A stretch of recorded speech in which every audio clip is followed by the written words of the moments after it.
ሰላም ጤና ይስጥልን። የጊዮን ዜና መረጃዎችን እነሆ። ሳሙኤል አወቀ ክፍለ ጦር በተጠኑ 4 ግንባሮች ላይ ባካሄደው ውጊያ የጠላትን አከርካሪ በመስበር ታላቅ ድል መቀዳጀቱ ተሰምቷል። የአፋብኃ ምዕራብ አማራ ቀጠና አጼ ቴዎድሮስ እዝ 9ኛ ሳሙኤል አወቀ ክፍለ ጦር ስር የሚገኙት የአባይ ሸለቆ ብርጌድ ፋኖች በ4 ግንባሮች ባደረጉት ተጋድሎ የአገዛዙ ወታደሮች ለበርካታ ወራት ሲጠቀሙባቸው የነበሩ ትልልቅ ምሽጎችን በመስበር በርካታ የጠላት ወታደሮችን ሙትና ቁስለኛ ማድረጋቸውን የታወቀው ብርጌዱ ድቦ፣ አቡነ ሀቢብ፣ ድርጄ እና ሰኞ ገበያ ተብሎ በሚጠሩ አካባቢዎች ላይ ባደረገው ማጥቃት ነው ድል የተቀዳጀውም ተብሏል።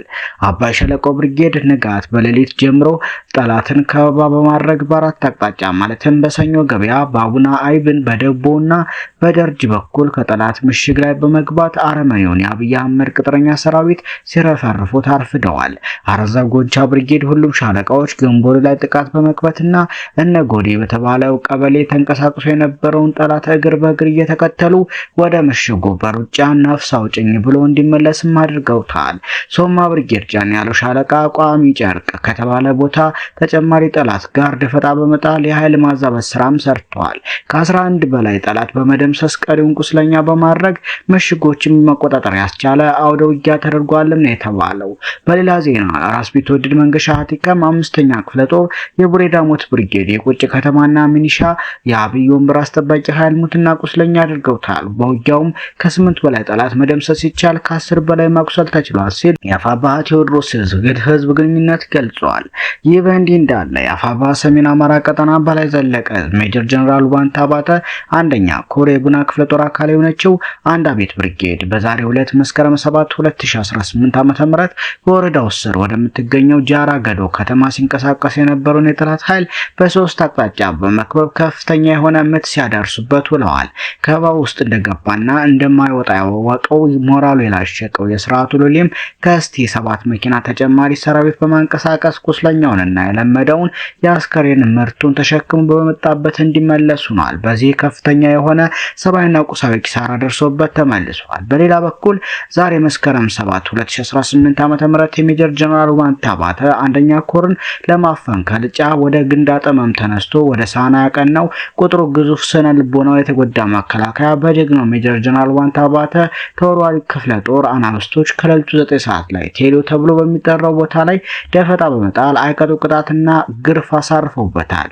እንኳን በጨለማ በቀን ደካማ የሆነው ለፍስፍስ ሰራዊት የአናብስቶችን ምት መቋቋም ሲያቅተው የሚጨብጠው የሚይዘው አጥቶ በየገደሉ እየገባ ለወሬ ነጋሪ ሳይበቃ በየጥሻው ተበትኖ መውጫ ቀዳዳው ጠፍቶት እየተርበተበተም ይገኛል። አሁንም አይደለም ማፈን ወደ መጣበት መመለስ አቅቶት ነፍስ ያውጭኝ ብሎ ልዩ ቦታው ቬሎ አቦ ወደ ተባለ ቦታ በመፈርጠጥ በስከ ደቡብ አናብስቶቹ አንድ አቤት ብርጌድ በሰሜንና በምስራቅ አቅጣጫ በኮከቦቹ በሜጀር ጀነራል ባንታ ባተ 1ኛ ኮር አባላት ታፍኖ መውጫቶ እየዋኛም ይገኛል። ውጊያው አሁንም እንደቀጠለ ነው ሲል የአፋብኃ ሰሜን አማራ ቀጠና በላይ ዘለቀ እዝ ሜጀር ጀነራል ባንታ ባተ 1ኛ ኮር ህዝብ ግንኙነት ገልጿል።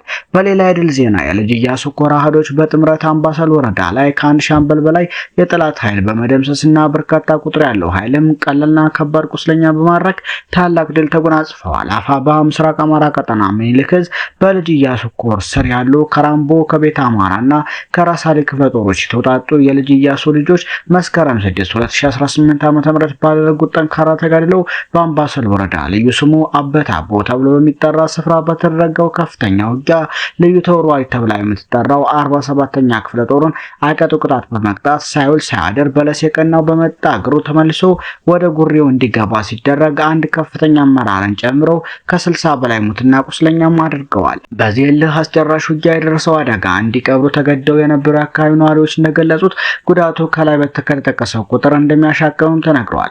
አበት ላይ በተደረገው ውጊያ በልጅ ኢያሱ ኮር ስር ያሉት ክፍለ ጦሮች ከጊዜ ወደ ጊዜ ጥምረት ምረታቸውን እያሳዩና ውጤታማ የሆኑ እንደሆኑ ማረጋገጫ ተገኝቷል። በመሆኑም ከዚህ በላይ ስራ ለመስራትና ጥምረታችንን ለማስተካከል እየሰለጠንን እንዋጋለን፣ እየተዋጋን እንሰለጥናለን የሚለውን መርህ እንከተላለን ሲልም የአማራ ፋኖ ብሔራዊ ኃይል ምስራቅ አማራ ቀጠና ምኒልክ ዕዝ አስታውቋል። ሰሞነኛ መረጃዎች እነኛን ይመስሉ ነበር።